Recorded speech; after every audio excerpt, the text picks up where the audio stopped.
Let's get it started. Let's get it started in here. Let's get it started. Let's get it started in here. Yeah. The views expressed by J. Michael McCoy are the views of the hosts and guests of Maxworld Live, and not necessarily the views of Webcast One Live, its staff, its management, the cleaning crew, Dave the electric guy, the guy who cleans the skywalk, the woman who brought in the cookies, the management staff of Hubble Real Estate, the parking lot attendant at Keck Parking, the wait staff over at Miss Kitty's, the coffee crew at Frederick's, the man in the street corner willing to work for food, Rob Spearman, Max Crab, or anyone else of sound mind. Should you be offended, provoked, intimidated, shocked, confused, or just made to think independently, log on to maxworldlive.com right now. It's your voice we want to hear in Maxworld. And now, live from the palatial studios of Webcast One Live, your host, J. Michael McCoy. All right, welcome. It is the 16th day of September in the Lord's year 2014. It's a Tuesday, which means it's time for Maxworld, starring Tom Coates. And we have we're truly blessed today. We have a great guest today. It's unusual. Usually, Mac, we're engaged and up to our necks in politics of one stripe or another. Yep. But we're going to change the gears and the show focus a little bit today, and we're very pleased and honored to welcome our guest today, aren't we? Yeah, I mean, it's going to be a little political because obviously we wouldn't, Pastor Isaac wouldn't have a need to do what he does if it wasn't for the politics of the world. But this is really more about Jesus and missionaries. Pastor Isaac Lee is our guest. He was born in North Korea. What year were you born in? 1945. He was born in 1945 in North Korea. In 1967, he moved to the United States. And then shortly after that, you moved back to South Korea, or are you stationed now here in the United States? I was stationed in the United States for a while. But your mission and your mission field is in, and I want to make sure I get this right, North Korea. Not South Korea, where it's safe and fine. Right. But it's in North Korea. North Korea. And when we were talking to Pastor Isaac before, he said, my heart is in North Korea. That's his homeland. That's the area that he was born in. And you, can I use the word smuggle Bibles? Yeah, sure. You smuggle Bibles into China. Into China. And North Korea. North Korea. Okay. I am a white boy from the Midwest, and the idea that we would have to smuggle a Bible into someplace sounds like a movie to me. Why is it so dangerous for you to take the word of Jesus Christ and the gospel of our Father into North Korea? Well, I guess you don't know what's going on in the North Korea and South Korea or China. It's somewhat rhetorical, Russia. Pastor. He's trying to set the stage for the audience. I don't think he's totally clueless on what's going on, but let's humor him and set the stage for the audience. Well, 1983, I went to the China first, and then I smuggled the Bibles because one of the people told me that's what they need to have it. So I said, okay, I did. And I was able to take Bibles because I look like a Chinese. Okay. So I didn't have a problem to go into the China. But the thing is that the lady I met, she just looks at me and look at me and look at me with my own Bible. And I had a strange idea. Why do they do that for? So finally I decided to ask her, why are you looking at my Bibles like that? And then she said, you could buy it. But we don't. You could buy it in China? They couldn't buy the Bible. Oh, they couldn't buy it. They couldn't buy it, but Okay. I could buy the Bible in South Korea or someplace else. But you couldn't buy it in China. They cannot. So I said, what do you mean by that? I didn't know what was going on, really. So they don't know how to buy. Let me go back a little bit. 1949, since 1949 to 1976, communist people and Red Guards movement, they stopped the Bible. They stopped printing the Bible. They took all the Bibles, and not only that, they closed the door of the churches in China, in North Korea as well. That's why they don't have a Bible. only Bible I was able to look at it was a 1938 printed. After then, they didn't have a Bible. Pastor Isaac Lee is our guest. He's a missionary in North Korea and China. And if you can't say this because you're giving up secrets, don't blow anything. But how do you smuggle them in? I mean, how do you get them in there? Well, a lot of people visiting, they take the Bibles into their baggage, just carry it. But that's normal people do it. Okay. I don't. What if I was visiting China and I had my Bible with me in my backpack? Would they let me in? Sometimes. Well, I'm talking about 1980s. Okay. So now they allow them, but in a certain part of China they are not. But you could do it, and people do it.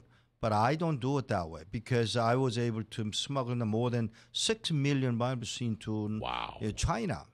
How I do it. A lot of business was going on between South Korea and China. So we had to use the container to do it. And they get caught sometimes. We don't get caught. That's what we were able to do. It has to be God, not us, but God allow me to take the Bibles in so long, the 30 years. What does a Bible mean to someone in China or North Korea? What does it mean to them when they finally put their hands on that Word of God? Life. Okay. Spiritually. But physically, maybe they get killed.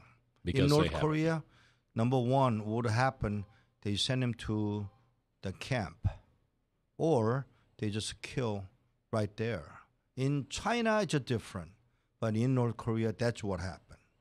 Are they afraid of the Bible because they don't want the population to know the truth? Yep. They want the population to be afraid of and only glorify the president or the king or whoever that may be? Yep.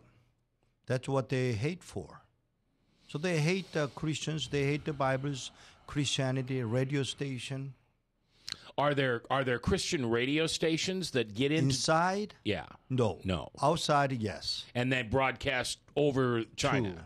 To China, to North Korea, to the Mongolia, even Russia. They did many years. Well, what if I'm in North Korea and I have a transistor radio and I'm listening to this program on a Christian radio station and they find out? What do they do to me? But to you? Yeah. They can't do anything. But to me, they say, what's going on? And number one.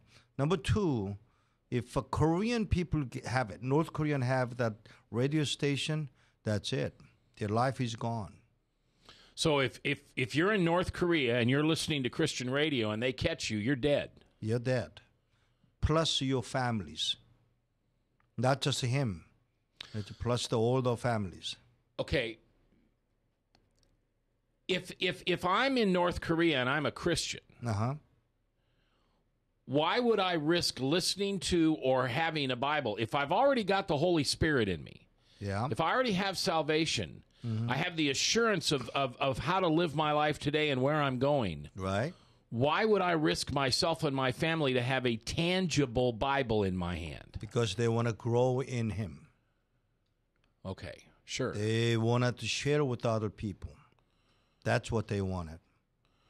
Well, and that's what Jesus teaches us to do. That's right. You know, Matthew 28, but go out and make disciples you need of all the guts men. to do it, though. You need the guts to do it. Yep. And how do you get the guts to do it? Well, it must be God. I was able to go in, distribute on Bibles, and I talk to them, Christian people alone, but you have to have a guts. But it's power from God, not just your own. Have you ever been threatened? Of course. Okay. Why are you still sitting here?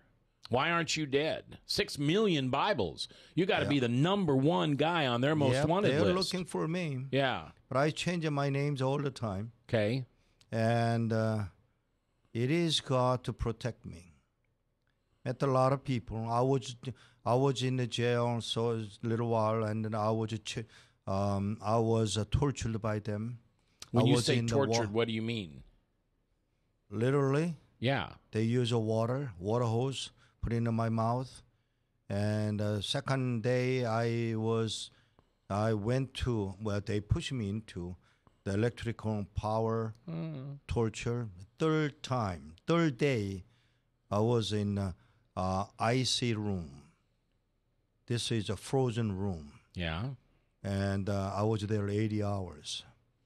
What do they want you to give them? What are they trying to get out of you? Well, number one, they wanted to have all those people I work with, all those areas. Inside North Korea or China. Inside of China, inside of North Korea. So the power you have is to not give them those names. No, I can't give to them. I can't do that. You'd be willing to die. Sure. Instead of that. That's right. Okay. Why are you here then? I mean, why didn't they kill you? You have a question I don't know. You think it's God? Really, it must be God. They just released me, and when I come back home, I was afraid. My main afraid was my hatred was growing because I would suffer. I almost die, but I had to go back because of the love of God. Now, are you married? I am. And you have children? 2 children. Don't they beg you not to go? I didn't tell them 10 years. I shut up. I didn't, because I was afraid my wife and my children, please don't go back. Yeah. So I decided not to talk about it. What do they think you're going there for? Well, they know what I'm doing. They sacrifice the same as me. So they allow me to go back. And then now my wife and I traveling together to the China and to the North Korea, anywhere. But the thing is, with the wife, it's a very good idea to stay with the wife because they don't want to kill the woman. Not like Arab country, but Korea is kind of, China and North Korea is much easier that way. But I know they tried to assassinate me several times, but they missed it. Have you been shot at? Well, they are trying. They were trying, but somehow God managed that. So I could have get shot, but they didn't. Pastor Isaac Lee is our guest today. He was born in North Korea in 1945. And in 1967, he came to the United States and began his ministry of smuggling Bibles into China and North Korea. And his estimation is he has smuggled in over 6 million Bibles. Not one by one, but container cart after container cart. His family has been threatened. He has been tortured. He has been threatened. Assassination attempts have been attempted on his life. Obviously, he's sitting here, so they weren't successful. But he won't tell you that it's his conniving nature or his bodyguard or anything of that he is doing that keeps him safe. He gives all the glory to God. We're going to continue this conversation when we come back in just a minute. Tom Coates is my co-host. Tom, what do you... Wow. Wow. You ever heard anything like this? Not quite, no. I haven't. No, I mean, you and I have interviewed a lot of people over the years. Yes, a lot of interesting stories, but this is right up there. Now, are you speaking in the Des Moines area? This area? Yeah. I think I do. Yeah.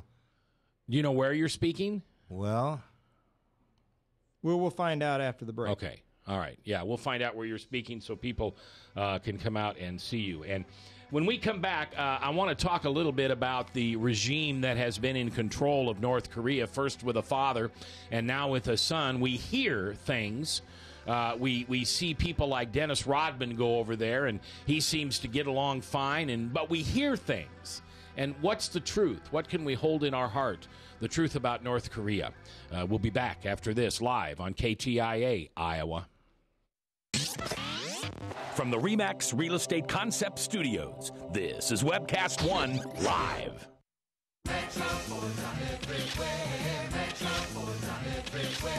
See them here, see them there. You got bad credit, we don't care.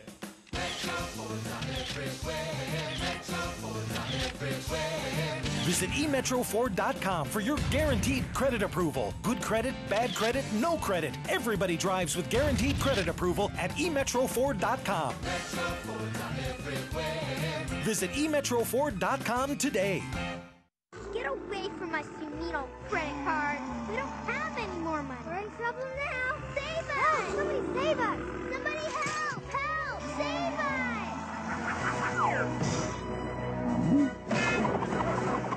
Hi, I'm Tom Coates from Consumer Credit of Des Moines. If your credit card's a little too animated, give us a call. Hooray! We're saved! Consumer Credit! You're our hero! Hey, psst. Let me let you in on a little secret. You ready? Always try to do business with people, not places. Especially if you seek honest Christian business people. And when it comes to my car, I really need to trust who's working on it. Now, my family is so blessed. A few years ago, we found a family-owned automobile repair shop that operates as a Christian business also. Open, honest, reliable, trustworthy. It's AMCO on Hickman Road in front of Kmart. And it's a family-owned Christian operating business. This family treats your car as if it was their car. Everything from oil changes to transmission repair and everything in between. So the next time you feel the need to be at peace with your choice of who you can trust with your car, give AMCO on Hickman a chance to serve you. And tell them Max sent you. If Tom Coates from Consumer Credit of America was your personal webmaster, Tom would filter out all bad debt emails. If Tom was your mailman, you'd never get any debt reduction junk mail. If Tom Coates was a lineman, he'd block any phone calls offering to reduce your credit card debt. Hi, I'm Tom Coates with Consumer Credit of America, and we're still your best choice for credit counseling. We're local, we're accountable, and we can do more. You make the call when the time's right for you. When it comes to competition, there really is none for Consumer Credit of America.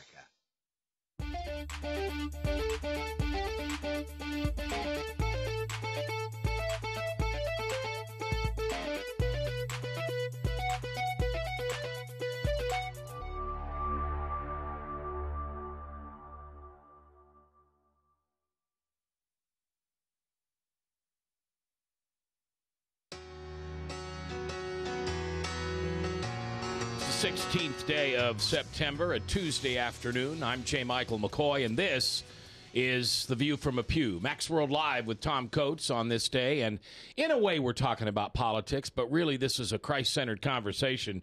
We're very blessed to have Pastor Isaac Lee in the studio. Pastor Isaac was born in North Korea and lived there until 1967, so you lived there 22 years, and then you came to the United States. Are you a U.S. citizen now? I am.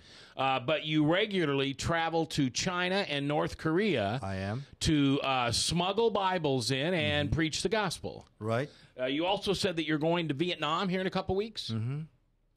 And you're going to be at United Methodist Church, 4700 Southwest 14th, and people can come and hear you also on Guthrie Avenue. That's awesome. You're going to come into the churches here locally and share this message. Now, you said something a minute ago off camera that you're a little uncomfortable talking about this on the radio.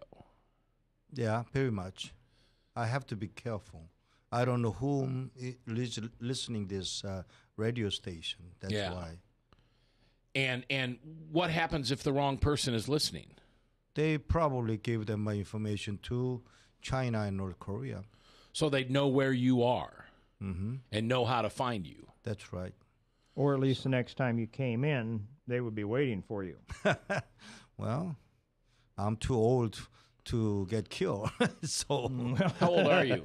I'll be 70 pretty Yeah, quick. be 70. So who's taking over for you when you decide to retire? Well, that's a good question. Before I answer that question, I like to say this first. I thank American churches so many years, American people. 150 years ago, they came to hermit kingdom. We never know about God. But American came.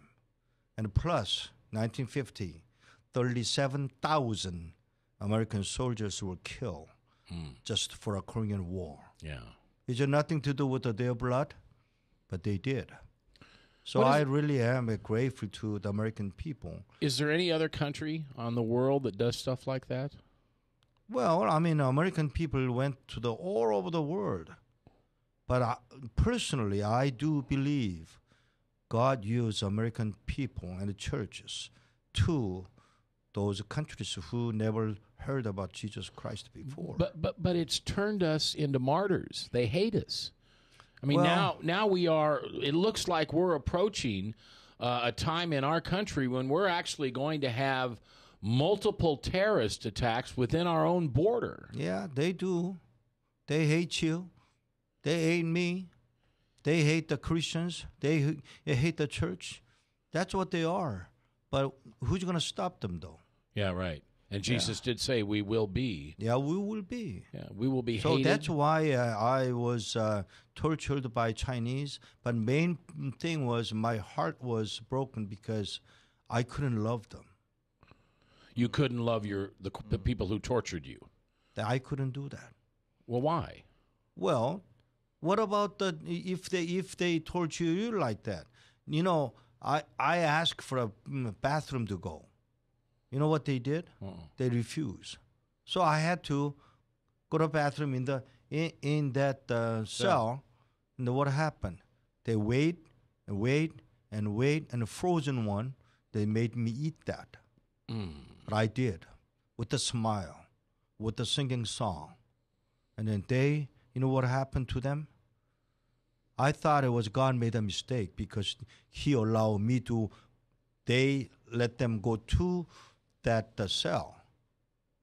But the thing is, 13 years later, I found out something very special. The one who tortured me, he became a pastor. Really? He saw me. He saw my strength. He saw my love and care. But meantime, that 13 years, I was struggled so much because inside of me, so my hatred was growing and growing and growing. But God told me, you go back. So I said, where? Yeah. The exact spot where you got tortured for. I did. I tried to camouflage myself. Put the shoes, put the hats and the shoes and differently. Well, I tried to be like a Chinese. But some lady found out who I was there. And turned you in. And she was a Korean Chinese, and her husband was the one tortured me most. I asked her, where is your husband at? Right there. So I said, I look around and I look at him. I kind of nod my head, and he saw me, and he nodded his head. And then I asked her, then what is your husband is doing? And she started crying. Because of you, my husband and I become a Christian. Wow. And then she said, my husband become a pastor. 4 men would torture me. 3 men became a pastor. One of them, he couldn't. So he's made his son become a pastor. So because of my torturing time, at least 4 persons become to the Lord. Become to the pastor. And who knows the multiplication beyond that? Those 4 turn another 4, who turn another 4, who turn thousands and thousands. And I wanted to meet him personally talked to him. So he said, please don't try it. Oh. Because after some effort, something I really share with other people, sometime I grow up more, then I will see you. If not, I will see you in the heaven. Wow. Do you ever think you'll see him on earth again? Do you? Love them through the hardship, but I learned hard way. But that's what I learned, to forgive someone like that, forgive someone and accept them as my own brother. That made me change. Mac, you talk about forgiveness a lot at the end of your shows. Yeah.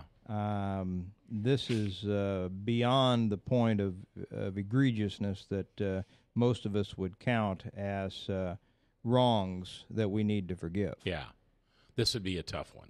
This would be a real tough one. In But fact, he just demonstrated what he showed them in that cell during those 3 days that was life transforming for those men. Yeah, they saw the power of Jesus in one single man, and they knew that they could also pick up and follow Jesus just as Pastor Isaac had. I'm reading Paul's writings, and just this morning he was recounting the number of times that he had been beaten, he'd been tortured, been stoned, he had gone without, and yet he persevered. And he was the example to many others that planted the Christian church as we know it. In your own way, Pastor, you've done the same thing. I have multiple questions, but I'm doing some math here. 6 million Bibles. Where does the funding come for this effort? Well, Bible League, Living Water, all those American organization was doing best, whatever they can, and the Korean churches.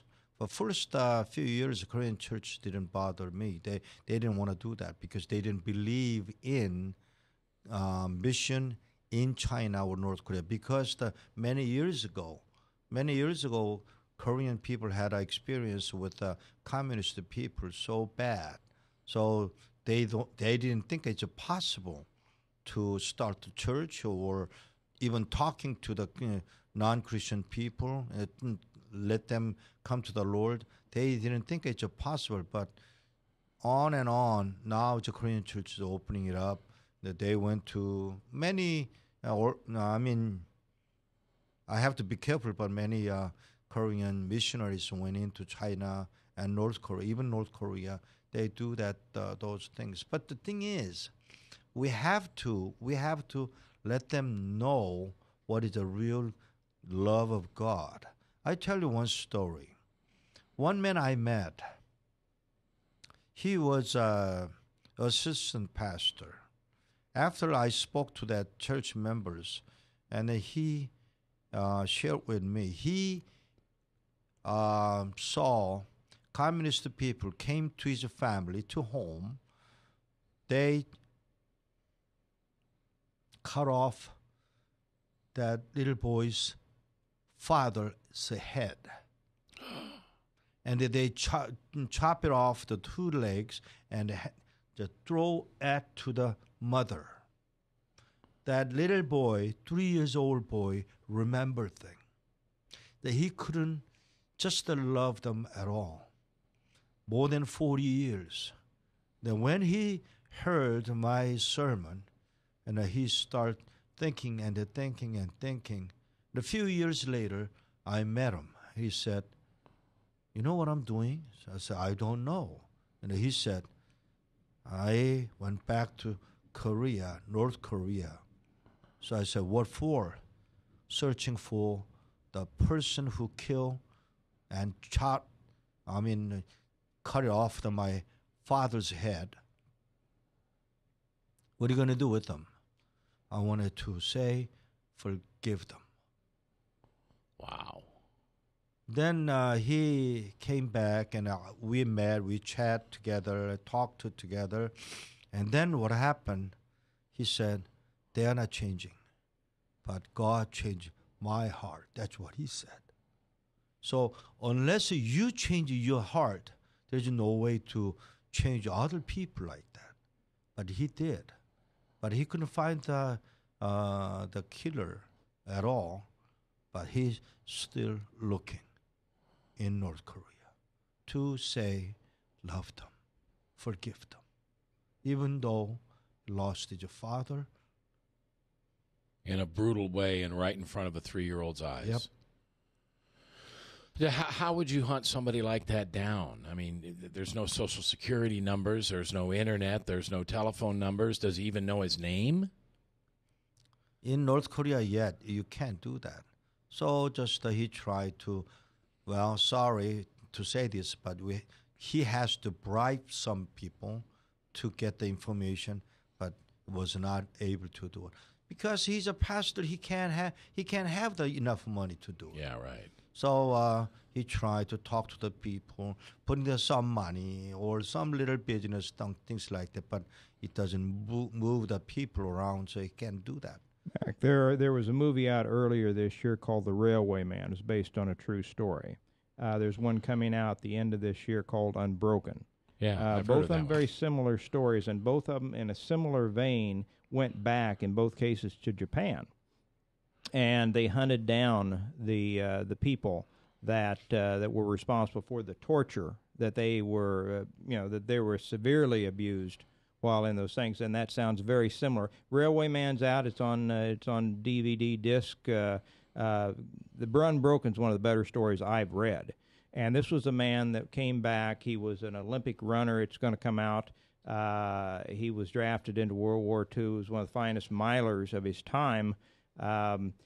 Came back, and he was such a broken individual that he was about ready to go over the edge. And at a Billy Graham crusade, he accepted the Lord and became a shining example to the young people until he died just this last year.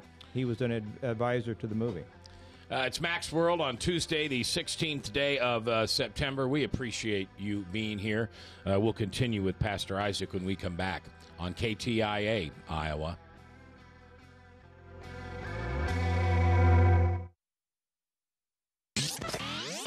From the RE/MAX Real Estate Concept Studios, this is Webcast One Live.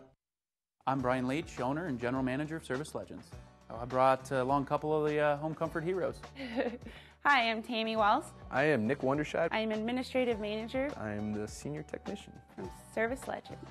It seems like every good thing, when you feel it to the bone that it's good, there's a lot of hard work put behind it.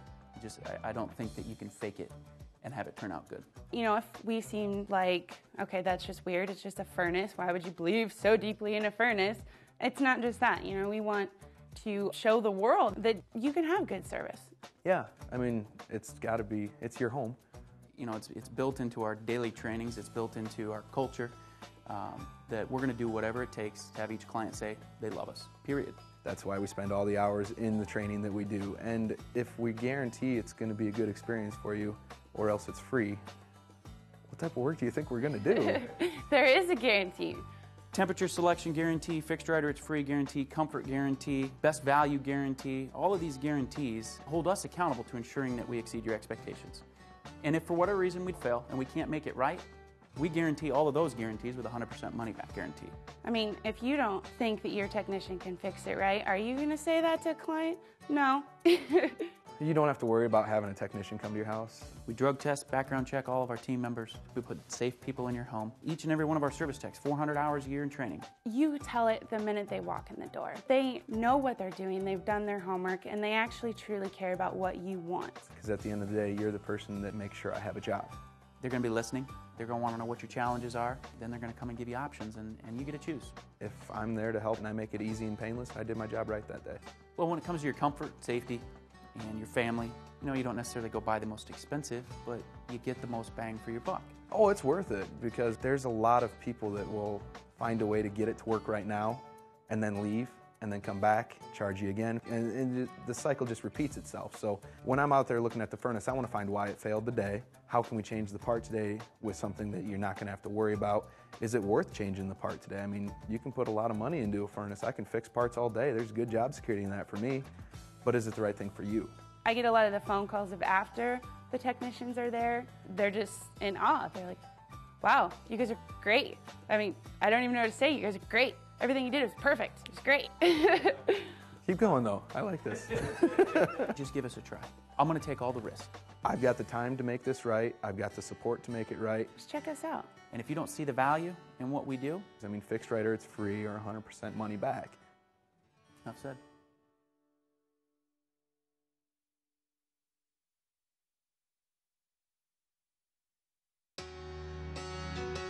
Two minutes before the top of the hour on this 16th day of September in the Lord's year 2014. I'm J. Michael McCoy, and this is a very, very, very blessed and special edition of Max World Live with Tom Coates. Our guest is Pastor Isaac Lee, and we've heard some incredible stories about how he's been tortured, and there are assassination attempts on his life. He has been jailed, his family threatened, but yet he's gotten 6 million Bibles into China and North Korea, and we'll talk about the politics of that in a minute, but probably the most important story yet to come. Well, there's the whole thing is fascinating, Pastor, and we really appreciate you coming on the show today. I'm doing the mathematics. You were born, you're nearly 10 years my senior. You were born prior to the Korean War conflict this country was involved in. And yet you said you were born in North Korea. You somehow at some point in your life managed to travel down to South Korea and eventually became a U.S. citizen. Tell us your early story. What happened, you growing up, the war. Talk about that a little bit for us. Well, my dad is a Methodist pastor. He was, and my grandpa was a Methodist pastor too. But my mom was a very gung-ho lady. I don't know, you use that word or not, the gung-ho? We have gung-ho. Yeah. Because of her, I started reading the Bible when 3.5 years old boy. And 3.5 years later, 7 years old boy, finished twice reading the Bibles, only in the New Testament. Afterwards, she said, when you grow up, you're going to be a pastor. So I said, okay. And then she said, when you become a pastor, you got to go these countries. 1952, while the Korean War was going on, and my mom said, you got to go to Mongolia, and Russia, and China. Then she stopped and turned her face to the other side. I couldn't see her face. And then I wanted to see her face, so I was there. And then she said, son, you got to go to North Korea. I said, yes, because I was young, so I didn't know what was going on. So I said yes. Then 10 years, she didn't say nothing. When I was 17, she asked me questions like this. Son, can you go to North Korea with a Korean passport? So I said, of course not. And then she said, well, the only way you could go to North Korea is you got to go to the United States, get the American citizenship, then you could do it. She figured out everything already. So, okay, Mom, but we don't have money. And she said, I know you don't have money. I don't have money. But she said, there's one thing I could do it. She said, let's go somewhere. I didn't know where we went to. Well, we were going to do it. And then I just followed her. And she went to one of the hospital. And then she made me wait for her outside. So what happened? About half an hour later, she came out and she said, let me go another hospital. Third, fourth hospital. Then she said, do you know why I went to the hospital for? So I don't. And she said, you know we don't have money. But one thing I could do it. I could sell my eyeball for you to go to the United States. Her eyeball. Yeah. She wanted to sacrifice her eyeball to make me to go to the United States, then get a citizenship, then North Korea. That's what she was planning to do.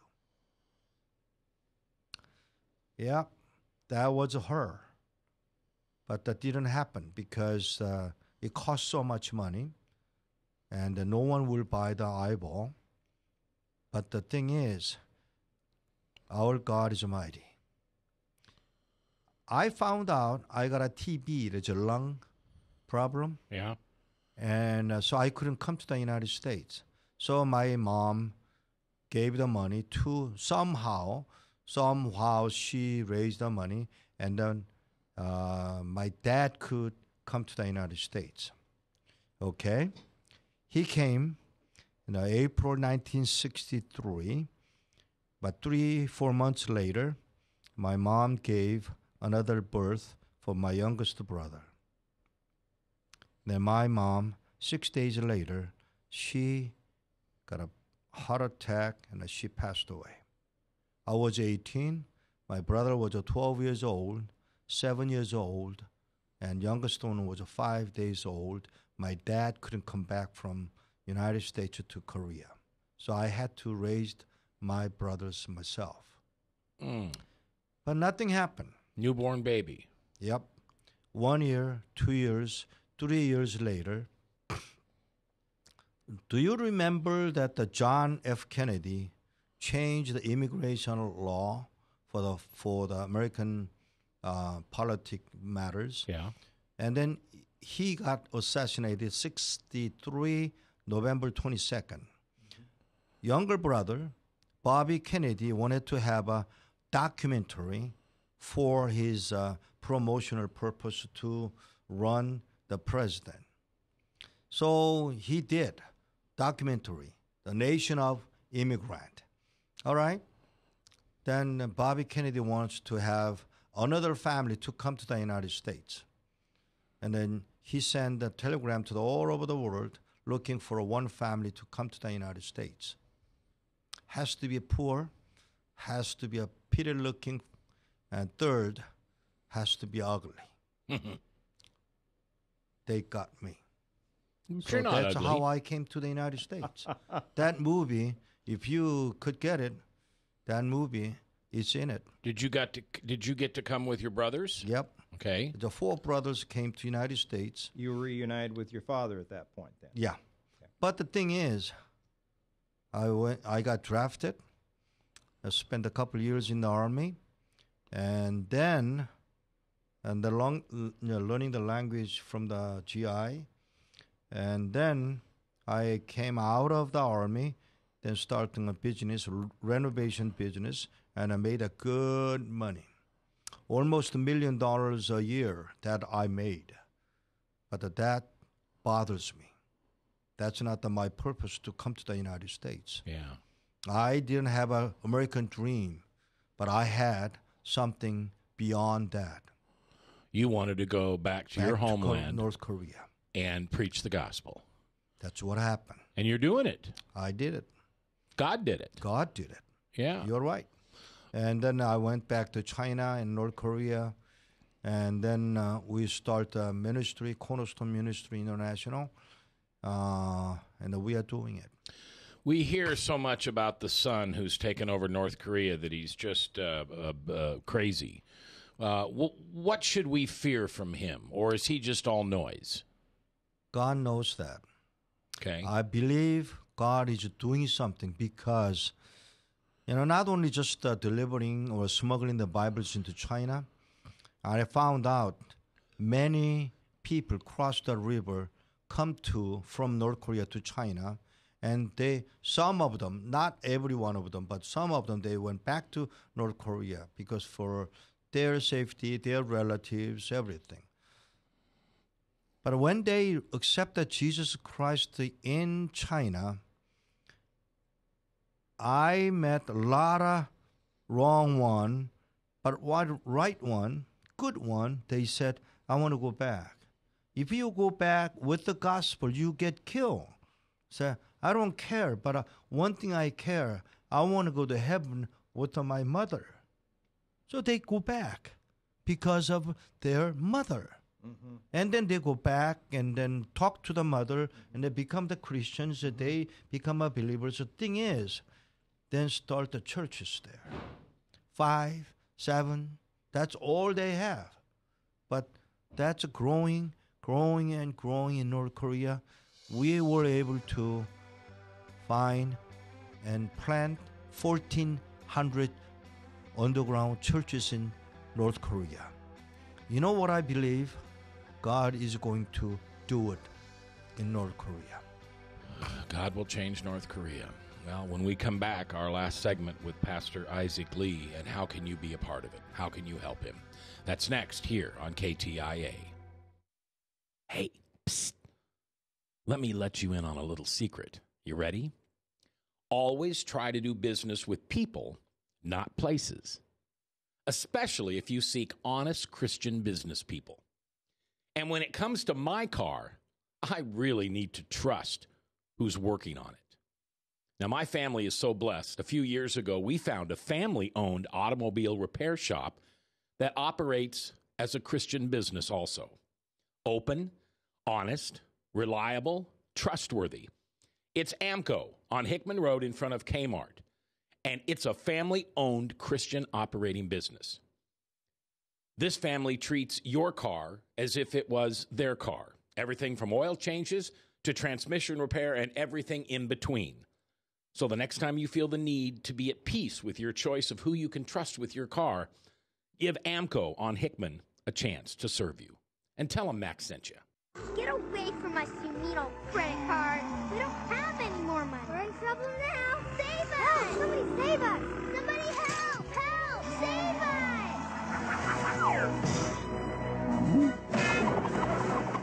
Hi, I'm Tom Coates from Consumer Credit of Des Moines. If your credit card's a little too animated, give us a call. Hooray! We're saved! Consumer Credit, you're our hero! Metro Ford's on everywhere. Metro Ford's on everywhere. See 'em here, see 'em there. You got bad credit? We don't care. Metro Ford's on everywhere. Metro Ford's on everywhere. Visit emetroford.com for your guaranteed credit approval. Good credit, bad credit, no credit. Everybody drives with guaranteed credit approval at emetroford.com. Metro Ford's on everywhere. Visit emetroford.com today. 10 minutes before the top Salem Radio Network news coming up, and then Michael Mudloff with Westkirk Presbyterian Church and True Blue. We're talking with Pastor Isaac Lee, who is born in North Korea, became a United States citizen in the 60s, and now goes back, smuggles Bibles into North Korea and China, spreading the gospel. And you just said you believe that you've helped God plant 1,400 underground Christian churches. Now, when you say that, what does that mean? There's no buildings with a cross on it. No building, no piano, nothing, but they just get together, 5 or 6.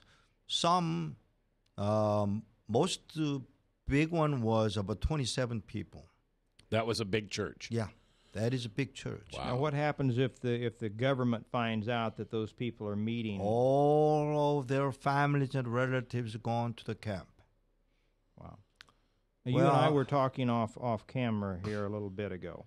We were saying that they say 23 million people reside in North Korea. You think it's something closer to 17 million, that they've inflated those figures, but you don't think they've inflated the figure of about 1.6 million in their military. Mm-hmm. That's a tremendous devotion to their military operation. Do you have anything to say in regards to that? I mean, we can't imagine in our country with 300 million. That would mean, Mac, we'd have 30 million people in this country in our military if it were comparable. How are they justifying that? How are they going to get a payback? How is it not going to totally impoverish that country to have such devotion to their military? Well, you ask a question that I can't answer that. I don't know. But the one thing is, they don't get paid.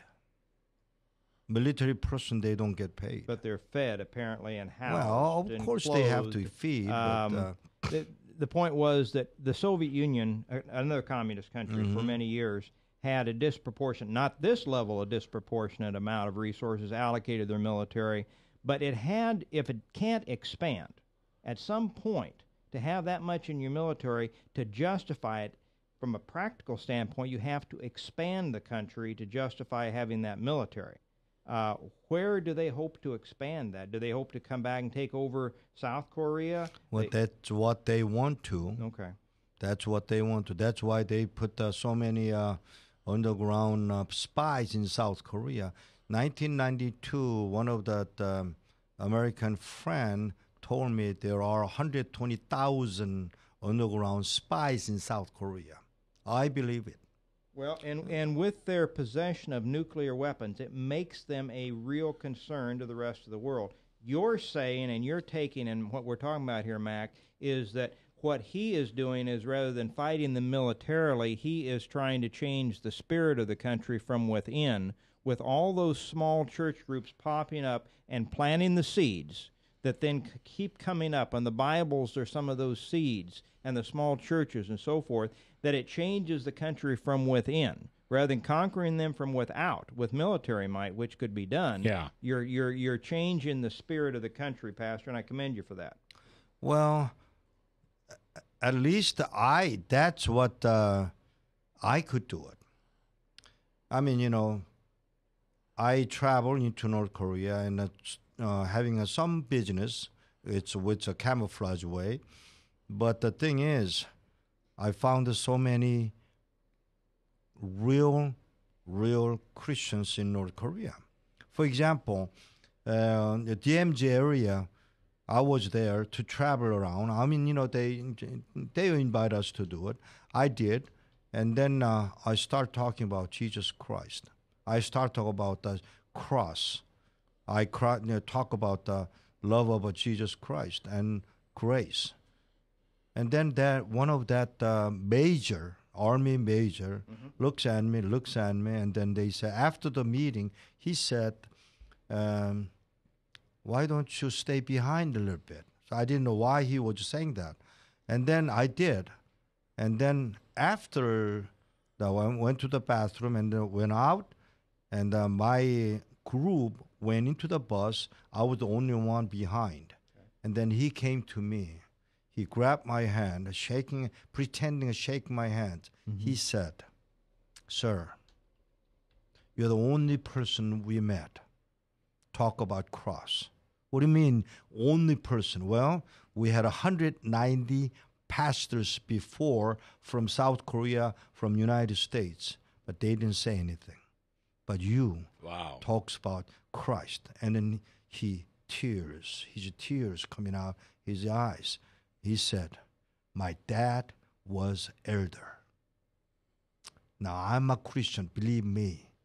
Now, you're the first one I ever met. But the thing is," he said, "I'm so glad.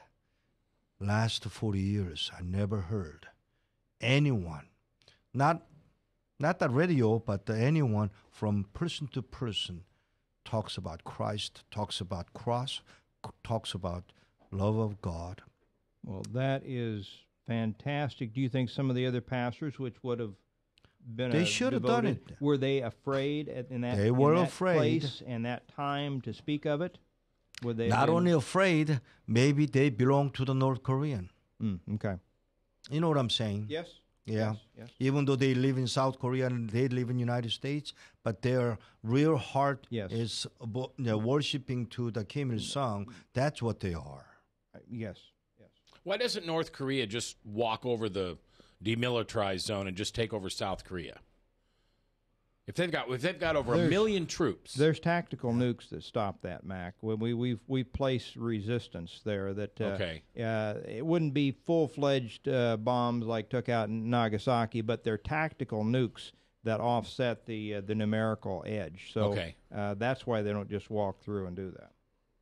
I don't think that's going to happen, but I hope that's going to happen. But what do you want your legacy to be? Well, as long as we could preach the gospel and worship the God in North Korea, I really don't care.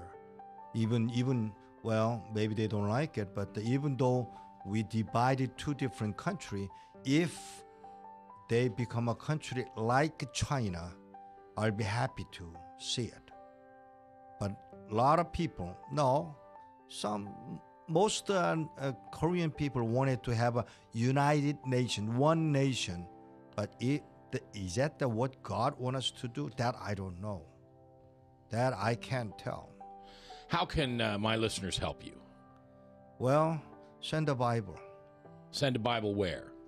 To us, then we'll deliver it. And how do they get a hold of you?